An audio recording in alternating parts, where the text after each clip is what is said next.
자, 오늘 제목으로 한번 같이 보십시다. 제목은 이렇게 적어놨습니다.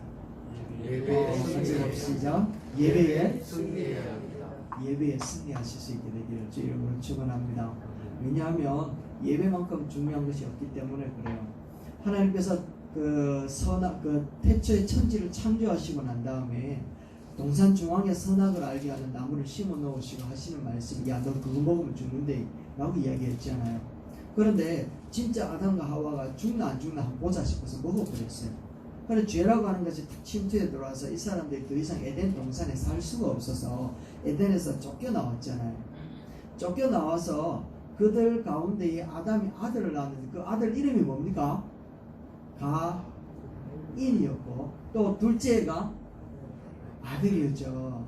그런데 가인과 아벨이 참 희한하게 하나님이 당신 앞에 제사해라 제물을 드려라 라고 하는 그런 말씀을 한 번도 없었는데 가인과 아벨은 우리가 창세기에 딱 보면 제일 먼저 하는 행동이 뭔가 하면 제사를 드려요. 예배를 드리더라는 겁니다. 이와 같이 예배를 드리는 것은 누구에게서 배웠는가 하면 아담에게서 배웠답니다. 아담에게서 배웠는데 아담은 그러면 어떻게 하나님 앞에 예배를 했노? 결국에는 하나님께서 양을 잡아가지고 동물을 잡아가지고 그 가죽을 벗겨서 아담의 죄를 벗은 몸을 다 덮어주고는 보호하신 것처럼 하나님께서는 하나님 앞에 나올 때 제물을 가지고 예배의 모습으로 나오면 내가 너희 죄를 다 용서해 줄게 라고 하는 것을 말씀하셨기 때문에 아담은 하나님 앞에 나아갈 때마다 계속해서 제물을 가지고 하나님 앞에 예배를 드렸던 것 같아요. 그 모습을 보았던 가인과 아벨이 하나님 앞에 같이 예배를 드렸죠. 그런데 문제는 뭔가 하면 그 예배 드리는 상황 가운데 누가 죽음을 맞이하잖아요. 누가 죽었어요? 아벨이 죽어버렸어요. 왜냐하면 가인이 죽여버렸기 때문에. 그래서 아벨 다음에 태어난 사람이 누군가 하면 누구라고요? 셋이라고 하는 사람이 태어났어. 셋. 뭐라고요? 셋이 태어났잖아요. 그런데 이 가인은 살인을 저지르고 난 다음에 계속해서 하나님 앞에 잘못했습니다 회개하며 하나님을 찾는 사람이 되었습니까? 아니면 하나님을 떠나서 자기 힘을 가지고 정복하면서 나라를 다스리면서 살았습니까? 우리가 잘 아는 대로 가인은 하나님께 돌아오지 않고 계속해서 가인은 하나님을 떠나서 자기 힘을 가지고 나라를 구축하며 살게 되었다는 거죠. 그런데 그 가인 다음에 태어난 사람이 누군가 하면 셋이라고 하는 이 사람은 계속해서 하나님 앞에 예배하는 사람이 살았어요. 그리고는 창세기 11장까지 쫙 넘어가면서 누가 등장하는가 하면 가인이 등장을 하고 또 노아 홍수가 있고 그래서 노아를 통해 가지고 3명의 아들이 있었는데 그 아들을 통해 가지고 계속해서 사람들이 막 탄생하고 그랬다. 그런 가운데서 누가 이제 등장하는가 하면 아브라함이 등장을 하잖아요. 그래서 하나님은 가인의 혈통을 통해 가지고 태어난 이 사람들은 세계사를 정복하는 사람들이 되었다라고 해서 바벨론이 되었다고 이야기를 하고요. 그런데 그 세계사를 하나님을 떠난 이 사람들을 구원하기 위해서 하나님은 한 사람을 선택하시고 그 사람을 통해 나라를 만들었죠. 그 나라는 무엇인가 하면 이스라엘이라고 하는 나라를 만들었죠. 그래서 이스라엘이 가장 중요한 목적은 뭔가 하면 하나님을 예배하는 민족이 되었다는 겁니다. 하나님의 말씀을 가지고 말씀 보유한 공동체로서 나라를 이루어가는 민족이 어딘가 하면 이스라엘의 나라, 히브리 민족이 되어 있었던 거죠. 그런데 그들이 하나님의 말씀을 버리고 예배를 버리는 순간 그의 나라는 더 이상 하나님이 함께 할 수 필요가 없는 그런 나라가 되어버린 거예요. 그래서 그의 나라는 망하게 되어버리죠. 결국 하나님 앞에서 예배하는 자들을 통하여서 하나님은 세계사 속에 있는 사람들을 구원하기를 그렇게 계획하고 꿈을 꾸고 계셨던 거예요. 그래서 하나님은 예배하는 사람을 찾고 계시고 오늘도 예배하는 사람과 통하여서 하나님은 당신의 일을 하고 싶어 하시더라는 겁니다. 그래서 예배라고 하는 것은 하나님이 찾으시는 사람, 또 예배하는 사람은 하나님을 발견한 사람들이 예배하는 것인 줄로 믿습니다. 그래서 예배라고 하는 것은 하나님께로 꼭 필요하고 또 하나님의 은혜를 필요로 하는 사람도 예배라고 하는 것이 꼭 필요한 게 바로 우리들 앞에 예배라고 얘기를 하는 것이죠. 그래서 하나님은 성경을 통하여서 예배를 통하여서 하나님이 하나님의 사람들을 어떻게 성장시키시고 또 어떻게 성공시키시며 또 하나님은 예배하는 사람을 통하여 이 세대 가운데 본보기를 보여주셨는가를 정말 많은 곳에서 가르쳐 보여주고 있는데 여러분들도 이 자리에 예배 드리잖아요. 그래서 예배를 잘 드림으로 인해서 성경에 나와 있던 이 사람들을 통하여 하나님이 성공시키시고 성장시키신 것처럼 여러분에게도 성장과 성공이 일어날 수 있게 되길 주의 이름으로 축원합니다. 네. 아멘이십니까? 자, 특별히 우리는 잘 아는 대로 아브라함이라고 하는 사람이 있습니다. 이 아브라함이라고 하는 이 사람은요, 굉장히 바쁜 사람이었습니다. 정말 바쁜 사람이었거든요. 그래서 본토 친척 아비 집을 떠나서 이방인으로서 살았기 때문에 이 사람은 부지런하게 살지 않으면 살 수 없었던 사람이었어요. 또 종들도 있었으니까 이 사람들을 관리를 해야 되는 경영인이었고, 또 외부의 적들과 싸워야 되는 군대 장군이었어요. 또 내면에서 일어나는 문제들도 해결해야 되는 재판관의 역할도 해야 된다는 거죠. 그러니까 재판관, 또 전쟁에 나가는 전쟁하는 군인, 또 자기 그 재산들을 관리하는 경영인, 뭐 이런 역할들을 굉장히 많이 하게 바쁜 그런 삶을 살았는데, 그 사람 이 아브라함은요, 경영하는 것마다 다 재산이 불어나고, 또 싸움에 나가는 곳마다 적들을 쳐서 물리치더라는 거예요. 어떻게 이런 일들이 일어나고 내면의 문제도 잘 해결되었는가 하면, 아브라함은 아무리 바빠도 바쁜 만큼 하나님 앞에 예배하는 삶을 살았대요. 한번 따라합시다. 예배하며 살았습니다. 뭐 하면서 살았다고요? 예배하며 살았다. 그래서 성경에 보면 창세기 12장 7절 말씀 제가 찾아 읽어드릴게요. 창세기에 보면 12장 7절 말씀에 보면 이렇게 이야기를 하고 있어요. 보면 여호와께서 아브라함에게 나타나 이르시되 내가 이 땅을 네 자손에게 주리라 하신지라. 자기에게 나타난 여호와께 그가 그곳에서 제단을 쌓고, 이렇게 제단을 쌓고 라고 하는 말이 얼마나 많이 기록되어져 있는가 하면 13장 18절 15장 전체는 하나님 앞에 예배하는 모습이고, 16장에 가서는 이삭 이야기할 때도 하나님 앞에 예배를 하고, 17장에 가가지고 예배하고, 18장에도 예배. 그러니까 22장 갈멜살 자기 아들을 산에 데리고 올라가서 제단으로 죽이려고 하는 그것도 예배였더라.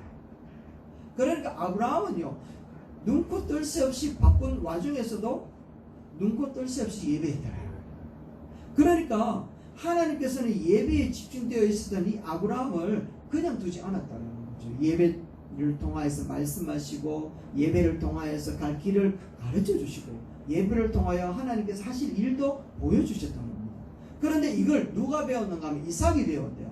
이삭도 가는 곳마다 예배를 드리니까 예배 드리면서 하는 일들마다 잘 되는 거예요. 하나님의 은혜에 감사하면서 또 하나님께 은혜로 구원받은 사람은 이 예배하는 것이 바로 본분이고, 또 하나님의 은혜를 계속 유지할 수 있는 방법이 뭔가 하면 예배라고 얘기하는 거예요. 아멘이십니까?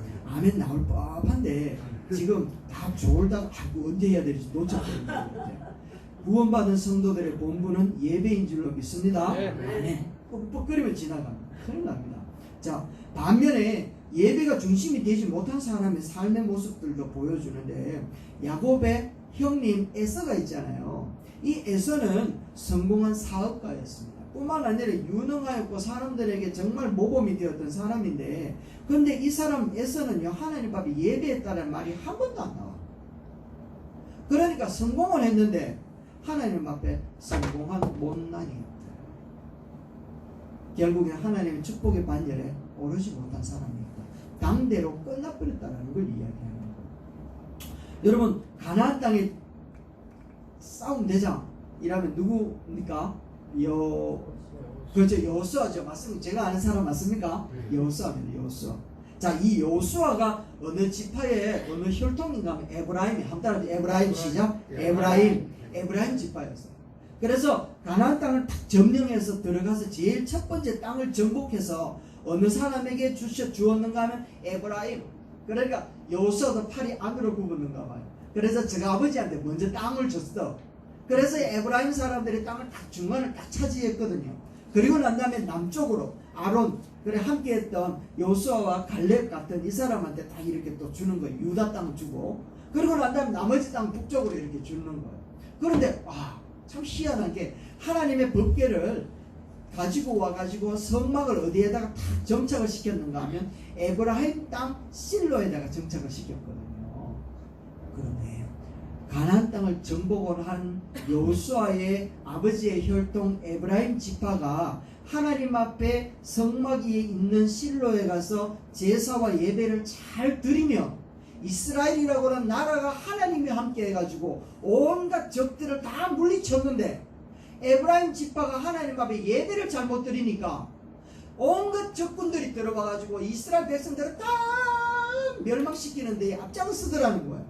그래서 여호수아서를 딱 보거나 그 사사기서를 보면 어느 지파가 제일 잘못했는가 하면 중심되는 지파가 어딘가 하면 에브라임 지파였어요. 다른 지파는 쓰지도 않았어. 왜? 에브라임 지파가 잘하면 다 잘 되니까 다른 지파 쓸 필요 없는 거예요. 에브라임 지파가 못하면 다 못하는 거예요. 그래서 우리 성도들이 예배 잘하면 우리 집안만 사는 게 아니라 우리 나라가 산다. 맞습니까? 이게 성경의 원리라는 거예요.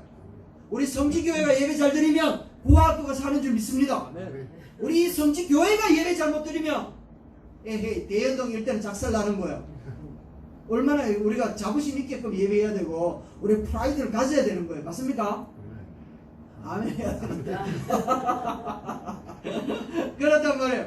자, 그러니까 다시 한번 예배에 이 에브라임 지파가 예배 잘 드리니까 이스라엘 전민족이 살았던 것처럼 우리 성지교회가 예배 잘 드리면 우리 가정이 살고 구하교가 살고 대연동이 살고 부산 남구가 사는 줄로 믿습니다. 할렐루야. 이런 자부심 가져야 되는. 나 해운대 사는데 이러면 골치 아픕니다.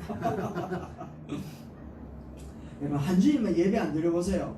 우리 입에서 나오는 말이 달라지더라는 거예요. 그렇지 않습니까 여러분? 한 주일만 예배 안 드리면 우리 입에서 나오는 말이 부정적이고 또 불평이 나오고 불만이 나오고 불신앙적인 말이 나오더라는 거죠. 그래서 예배는 드렸는데 나가면서 에이씨 이런 말 많이 하면 이 사람 예배 안 드린 거예요. 아시죠? 우리 은혜에 충만하게 예배를 온전하게 드린 사람은요 나가다가도 할렐루야 하고 나가더라는 거예요. 아멘 아무도 안 하시네요. 자, 예배는 우리 성도들에게서 정말 중요하고 왜냐하면 예배는 우리 성도들을 살리는 능력이 거기에 있기 때문인 줄로 믿습니다. 성도의 삶의 저력이 어디에 있는가 바로 예배에 있다라는 거예요. 예배 생명, 우리 성도들에게 생명을 공급해주는 어머니의 탯줄과 같은 것이 무엇인가 하면 바로 예배라는 것이죠. 하나님은 바로 예배하는 자들과 함께 하기를 원하시지 예배하지 않는 자들과는 절대로 함께 하다가도 떠나시는 게 바로 하나님이시더라고요. 여러분 아멘이십니까? 맞죠? 예배하는 자들과 그래서 예수님이 사마리아 땅에 와가지고 여자를 보고 물 한 잔 더 이야기했대. 유대인이 어떻게 사마리아 사람하고 이렇게 같이 얘기도 합니까? 라고 이야기하니까 네가 낸 줄 알았다 하면 그런 말 안 할 거다. 물 한 잔 더. 그러니까 이제 사마리아 여인이 물을 탁 떼주면서 하는 말이 당신이 진짜 선지자라면 우리도 하나님 앞에 예배하고 싶습니다. 저들은 유대인들은 예루살렘에서 예배하는데 사마리아인 우리들은 예배할 수 있는 처소도 없지 않습니까? 하나님 예수님 묻자면 좋습니까? 이야기하니까 예수님께서 하신 말씀이 뭔가 하면 이제 신령과 진정으로 예배할 때가 오는데 하나님은 예배하는 자를 찾는데요 안 찾는데요? 찾는다 얘기하죠.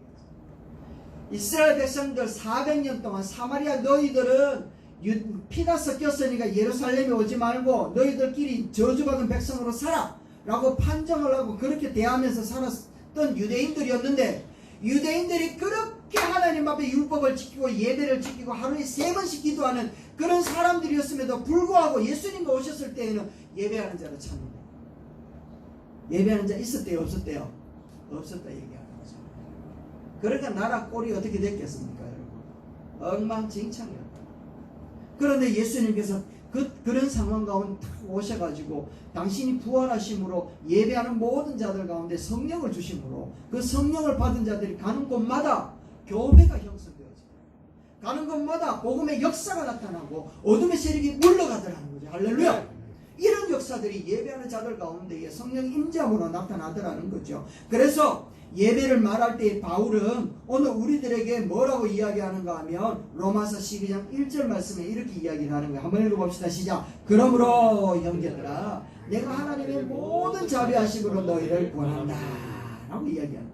로마서 말씀은 1장부터 11장까지 말씀은요, 하나님이 우리를 어떻게 구원하였느냐 라고 하는 것을 기록하고 있는 거예요. 세상을 보니까 모든 사람들이 죄를 지어서 하나님의 영광에 이를 사람이 아무도 없었다.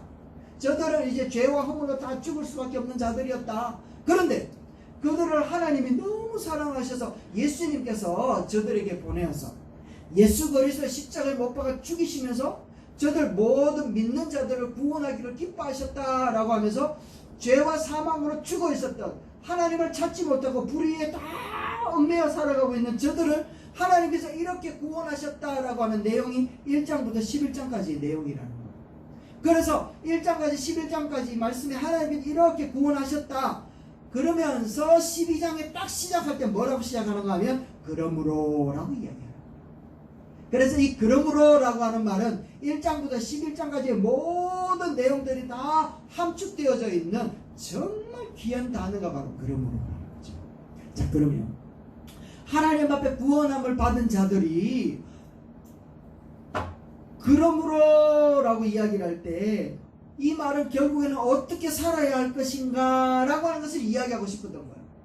구원함을 받은 자들이 다 삶을 살아가고 난 다음에 부끄럽지 않는 모습으로 하나님 앞에 서려면 어떻게 해야 될 것인가 하는 것이 바로 12장 1절부터 해서 16장까지 기록되어져 있는 말씀인데, 오늘 우리들에게 이야기하고 싶은 것은 바로 여기에 있는 것, 그러므로 라고 하는 말이라는 거예요. 그러면 우리 성도들이 어떻게 살아야 될 것인가 라고 하는 것을 이야기를 할 때 이 바울이라고 하는 사람은 예배라고 하는 것을 이야기하는 거예요. 예배. 그러니까 하나님 앞에 구원함을 받은 성도들이 가장 우선적으로 해야 되는 게 무엇이고 최고의 가치 있는 게 무엇이냐면 바로 예배라고 이야기하는 거예요. 자, 그래서 여러분에게 하나 여쭤보겠습니다. 영어를 배우신 지가 정말 오래되셨겠지만 가치라고 하는 영어가 뭔가 하면 worth라고 합니다. worth. 맞습니까? worth. W-O-R-T-H라고 이야기를 하는 거예요. 가치라고. 그러면 예배라고 하는 것은 뭔가 하면 worship이라고 해요. worship. 그래서 worth와 worship이라고 하는 것은 가치는 결국에는 예배라고 하는 것으로부터 왔다라는 것을 이야기하는 거예요. 그래서 성도들이 진짜 가치 있는 삶이 뭐냐라고 하는 것을 묻는다면 하나님 앞에 예배하는 삶을 살 때 그게 가치 있는 삶이다 라고 하는 것을 가르쳐주고 깨달은 사람이 worth, 가치가 바로 이거야, worship이야 라고 하면서 이야기하게 되더라는 거죠. 그래서 그러므로 진짜 가치 있는 성도들의 삶을 이야기할 때 바울은요 뭐라고 이야기하는가 하면 하나님의 모든 자비하심으로 라고 이야기해요. 한번 따라합니다. 하나님의 모든 자비하심으로. 시작. 하나님의 모든 자비하심으로. 하나님의 모든 자비하심으로 라고 이야기를 하는데, 이 자비하심이라고 하는 단어는 어디에 쓰였는가 하면 사무엘하서 9장에서 쓰였어요. 이 말은요, 다윗이 사울로부터 여러 가지 어려움을 당하고 난 다음에 억수로 힘든 상황 가운데에 하나님의 역사하심으로 왕이 되었어요. 왕이 되면서 그 사울의 아들들과의 전쟁의 가운데서 다 이렇게 처단하고 난 다음에 군대 장관들도 다 처단하고 난 다음에 왕이 탁 되어가지고 밥을 먹으면서 자기를 도와주었던 사울의 아들 요나단이 생각나는 거예요. 누가 생각난다고요? 요나단. 우리 요나단 잘 알죠? 다윗과 요나단. 이거는 뗄래야 뗄 수 없는 이름이잖아요. 요나단이 생각난 거예요. 그런데 요나단은 이미 전쟁 가운데서 죽어버린 거예요. 이 요나단하고 다윗이 언약을 맺은 게 있는데 뭔가 하면 내가 요나단 너의 이 도와줌을 평생 기억하겠다 라고 이제 언약을 맺은 거예요. 그리고 난 다음에 사울이 왕이 탁 되었는데 요나단이 죽고 없어. 그래서 이제 신하를 불러가지고 사울의 왕족 가운데 남아있는 자 후손이 있느냐라고 하는 것을 물어보니까 이제 그 중에 있었던 신하가 한 사람 후세라고 하는 사람이 와가지고 하는 말이 머비보셋이라고 하는 아들이 있습니다. 얘는요 절뚝발이 지체장애.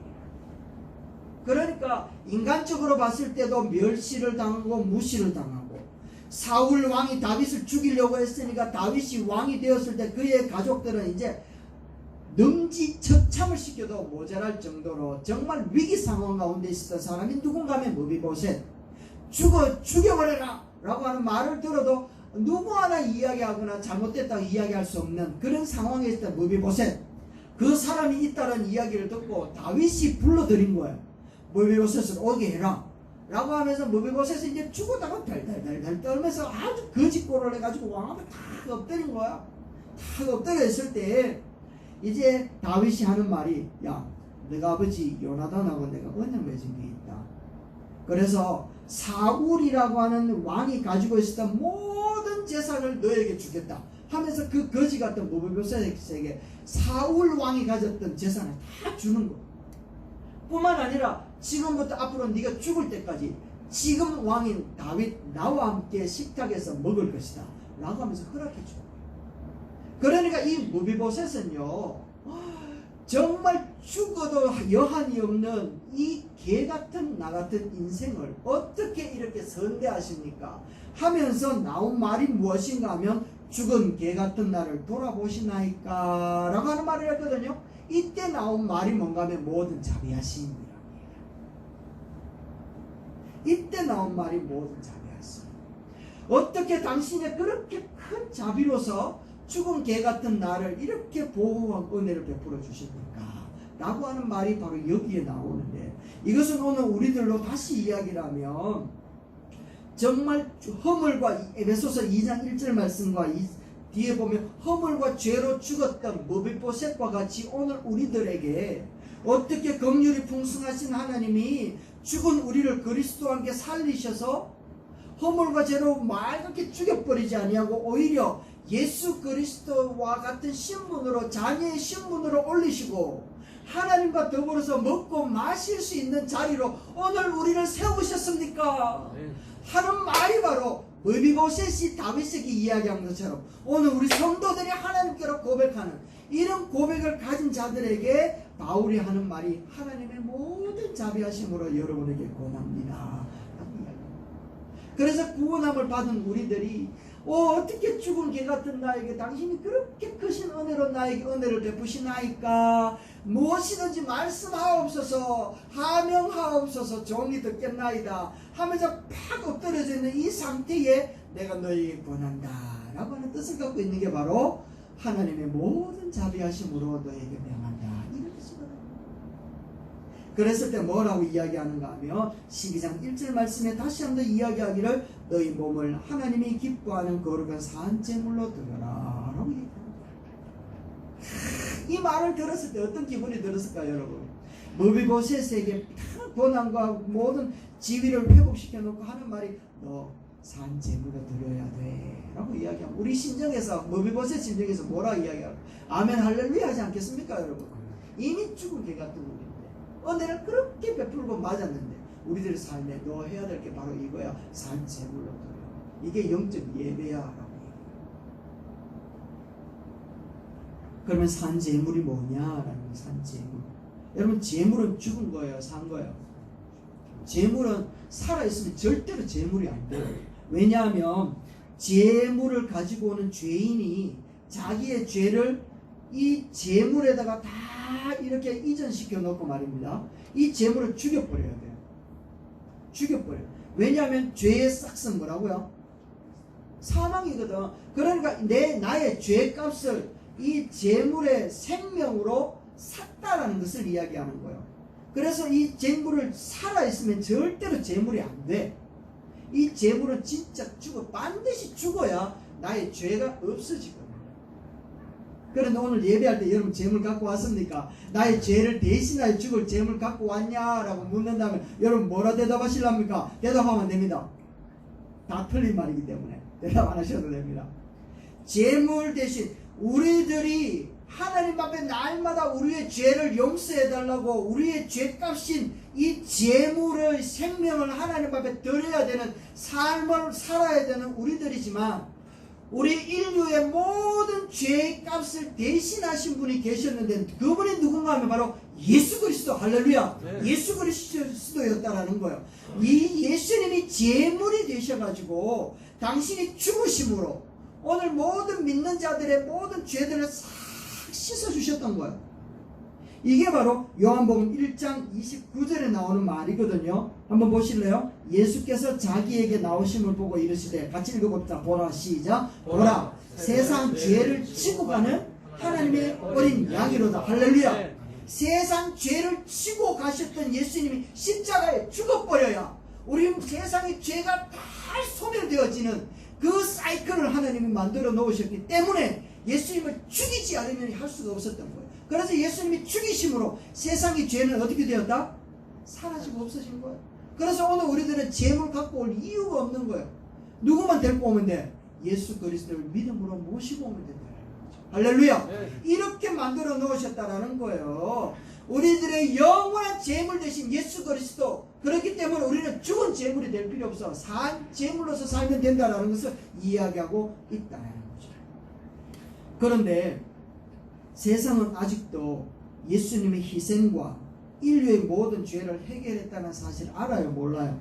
모른단 말이야. 한번 따라합시다. 모른대. 좀 안타까운 마음으로 얘기해. 모른대. 모든 죄가 다 깨끗하게 해결되어져서 이제 죽음이라고 하는 것을 우리는 맛보지 않아도 되도록 하나님이 다 만들어놨는데 이거 모르니까 세상 사람들은 죽음이 두려워가지고 안 죽으려고 과학을 막 발전시켜가지고 생명공학으로 유전공학으로 하나님을 대적하는 자리로 막 올라서고 있다는 거예요. 뿐만 아니라 죽음이 두렵기 때문에 안 죽으려고 권력과 힘을 다 모아가지고 자기의 세력들을 막 만들어가고 있다는 거죠. 그래서 여기저기 모든 삶의 영역에서 이 안 죽으려고 온갖 짓을 다 하는 그런 모습들 한번 보십시오. 이런 세상을 향해서 하나님이 모든 자비하심으로 구원받은 오늘 우리 성도들에게 주신 메시지가 뭔가 하면, 사명이 뭔가 하면 산제물로 드려라 라고 이야기하는 거예요. 산제물이 되어라 라고 이야기합니다. 이 산제물로서의 살아가는 삶이 바로 초대교회 성도들에게 드러났더랬어요. 이 초대교회 성도들은요, 신앙 때문에 지하에 숨어서 살아야 되는 사람들이었습니다. 죽음의 공포가 언제나 그들 곁에서 이렇게 포진되어져 있었죠. 지금 우리가 코로나 때문에 바깥에 나가도 눈치 보이잖아요. 마스크 안 쓰면 마치 이제 막 신고하고 싶고, 그죠? 나도 마스크 안 쓰면 어디 나가는데 주저대고 그래야 되잖아, 그죠? 근데 마스크가 진짜 도움이 되면 좋겠는데, 뭐 퍼센테이지는 높게 나오지만 그게 온전하게 막아주지는 않잖아, 그죠? 죽음의 공포, 이래 질병의 공포, 이게 우리를 확 엄습해오고 있는 것처럼 초대교회 성도들도 그랬다니까요. 그런데 그들을 바라보는 삶의 사회의 시선들, 사회가 그들의 삶을 바라보는 시선이 두렵거나 혐오하는 것이 아니라 오히려 부러움이었어요. 희한하죠. 오히려 존경했다. 그러니까 베드로가 딱 올라가가지고 설교 한번 하니까 3,000명이 막 주께로 돌아오고 5,000명이 내가 예수 믿겠습니다 하면서 회개하면서 돌아오더라는 겁니다. 한마디로 그들의 삶은 산 제물의 모습이었습니다. 그들의 모습을 보니까 진짜 제물 대신 예수 그리스도가 보였거든. 제자들의 삶을 보니까 와, 우리를 위하여 십자가에 달려 돌아가심으로 우리의 모든 죄를 용서하신 예수 그리스도의 제물, 죽음 되셨던 예수, 제물 되셨던 예수 그리스도가 보이는 살아있는 제물, 나를 바라보면서 진짜 살아있는 제물이 보였던 거예요. 할렐루야. 성도들의 삶을 보면서 예수 그리스도의 죽으신, 죄 가운데서 회복하신, 하나님의 회복케 하시는 역사가 보였다는 거예요. 이게 산 제물의 모습이라는 거예요. 그래서 우리 성도 드리는 예배는 형식적으로 드리는 그런 일반적인 예배가 아니라 사망에서 생명으로 옮긴 그것을 드리는 산 제물이라는 거예요. 심판에서 영원한 생명으로 옮긴 것에 대하여 감사하며 드리는 그런 산 제물이 되어야 된다는 것을 이야기하고 있다는 거죠. 스데반 집사가 복음을 전하다가 돌에 맞아 죽었잖아요. 이거는 개죽음이잖아요. 개죽음. 그런데 그가 마지막 던진 메시지는요, 그 사회를 변화시켜버립니다. 기독교의 역사를 바꿔놓았다는 거죠. 사도행전 7장 60절 말씀에 이렇게 이야기를 합니다. 무릎을 꿇고 크게 불러 이르되 주여 이 죄를 그들에게 돌리지 마옵소서. 이 말을 하고 뭐 했다고요? 주여 이 죄를 그들에게 돌리지 마옵소서. 이렇게 이야기를 하더라는 거예요. 산 제물의 모습을 이렇게 하더라는 거죠. 이 정도 되었으면 뭔가 사회가 변화되어야 되잖아. 그런데 사회는 변화된 게 아니더라는 거예요. 오히려 핍박이 더해졌어요. 심한 박해가 막 찾아오는 거예요. 8장 1절에 보니까 보세요. 사울이 스데반 죽은 것이 마땅하게 여기더라. 그날에 예루살렘에 있는 교회에 큰 박해가 있어.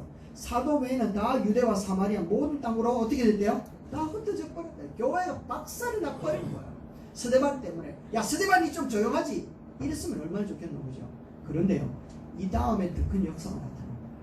스데반의 그 한마디, 날아오는 돌을 피하지 않고 하늘을 향하여 기도하며 하늘에서 서 계신 예수 그리스도를 보며 선포했던 그 스데반의 그 메시지가 교회는 흩어지게 만들고 박해는 찾아왔는데 예수 그리스도를 믿는 자들에게는 희망이 되고 소망이 되고 능력이 되었다라는 거. 할렐루야. 아멘. 이렇게 되니까 이 사람들이 흩어져서 하는 말이 무엇인가 하면 4절 말씀에 이렇게 이야기하는 거예요. 흩어진 사람들이 두루다니며 숨어 지냈더라. 맞습니까?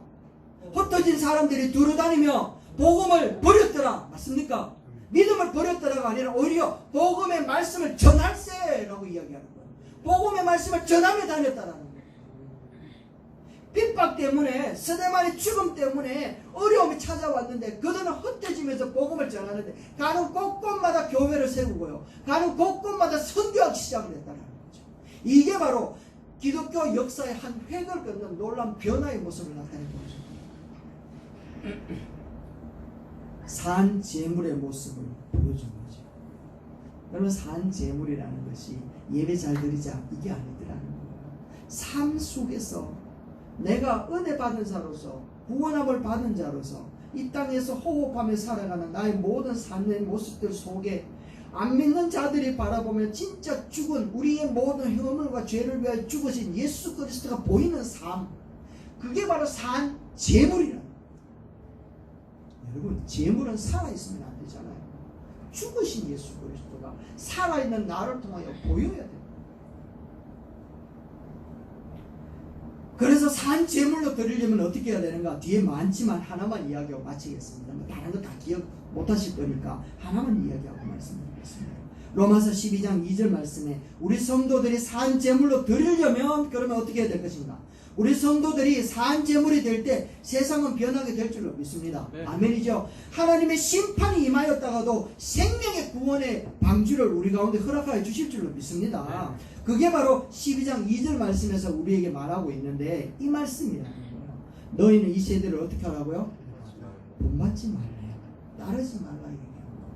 그게 바로 무엇인가 하면 변화를 좀 받아라 라고 얘기를 하고, 이게 도무지 안 변하니까 이 세대를 자꾸만 쫓아가더라고요.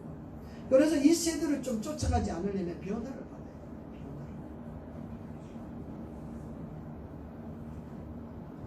숭배의 대상이 되었던 이 세상의 기준에서 사랑으로 정복해야 될 대상으로 이 변화가 일어나야지 되고요, 닮아가야 되고 쫓아가야 될 그 대상에서 오히려 따르고 존경해야 될 대상을 하나님께로 이렇게 바꾸는 역사가 나타나야 된다. 이전에는 세상의 기준이 우선되었는데 이제는 성경의 기준이 우선이 되어야 된다. 아멘 나올 때쯤 되는데, 세상의 기준이 우선이었는데 이제는 성경의 기준이 우선되기를 주의 이름으로 축원합니다. 네. 이제는 세상의 논리가 판단의 기준이었는데 사랑의 논리로 판단하게 되기를 바랍니다. 네. 이게 바로 세상을 본받지 않는 삶의 모습이라고, 세상을 본받지 않는 변화된 삶의 모습이라고 이야기하는 거죠. 애벌레는요, 아무리 발버둥 쳐도 날 수 있습니까? 못 납니까? 다시 한번 더요. 애벌레는 아무리 발버둥 쳐도 날 수가 없잖아요. 그런데 나는 방법이 있어요. 나는 방법이 있는데 뭔가 하면 나방으로 변화되면 되잖아요. 나방하고 애벌레하고 이게 DNA가 다른 게 아니거든. 똑같은 거거든. 애벌레가 아무리 발버둥 쳐도 날 수 없지만 나방으로 변화되는 순간 이게 날아다니는 거예요. 그리고 애벌레에서 나방으로 변화되어지면 삶의 방식도 달라지고 식성도 달라지고 행동도 다 달라지는 거예요. 나방이 돼가지고 애벌레처럼 살면 죽잖아요.